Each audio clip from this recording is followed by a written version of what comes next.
Hi, my name's Jeff Dixon, and this is Peace. Now, not watching me is not peace, but that's the name of the series, Peace, where we're going to do a brief look at peace and try to get a handle on what it means and what we need to know about it. To begin with, I want to tell you about an old piano in the basement of a recording studio. Because had it not been for that old piano in the basement of that recording studio, a beautiful Christmas song about peace on earth wouldn't have been written, and a very unusual duet wouldn't have been recorded. It was September 1977 when two famous and famously different singers joined voices for an unplanned cover, a rendition that has become a beloved duet. One singer was Bing Crosby, the famous American singer, the crooner, whose rendition of White Christmas sets the standard every year for favorite Christmas song. He was finalizing the recording of a Christmas television special when the producers suggested adding a younger singer to Crosby's mix of guests. Questions began to ask, well, who can we get? Who can we find? Who could step in? And the choice was an unconventional one. The choice was David Bowie. He was a young British rocker. He seemed like a good choice, but when it came time to record, he didn't want to record the Little Drummer Boy, which is what the plan was. Bowie didn't want to record Little Drummer Boy because he didn't like the song.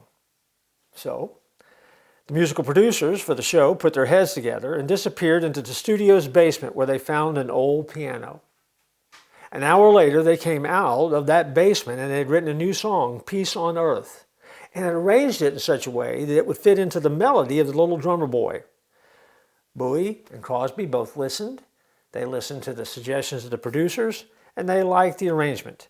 And the duet was recorded for that television special. Sadly, Bing Crosby passed away just a few weeks later before the Christmas special aired on television, but that unlikely pairing of a brash British singer and an aging Hollywood crooner epitomizes how somehow Christmas can bring people together.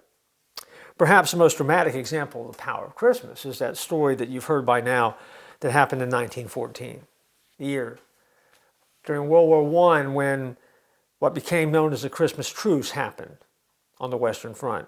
British and German soldiers were hunkered down in muddy trenches just yards away from one another with the sounds of Christmas carols coming from the German trenches. In the cold, wet darkness, British soldiers began singing back to the Germans with carols of their own. The soldiers from the two sides tentatively lifted their heads above the trenches, and nobody shot at each other. And they went out into no man's land, the land between the trenches. They greeted each other. They exchanged gifts, they played a little soccer, they sang some Christmas carols. And as one British soldier would go on to record in his journal, there was not one atom of hate on either side. Of course, the Christmas truce didn't last.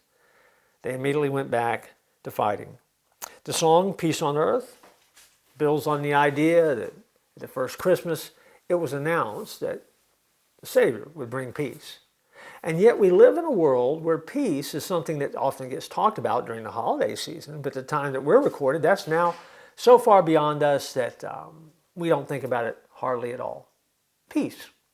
Have you ever experienced it in your life? Do you want to experience it? Do you desire to know what peace is?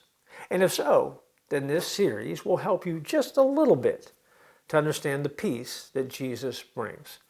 That's where we're going in the episodes ahead. And so until next time, peace. We'll see you soon.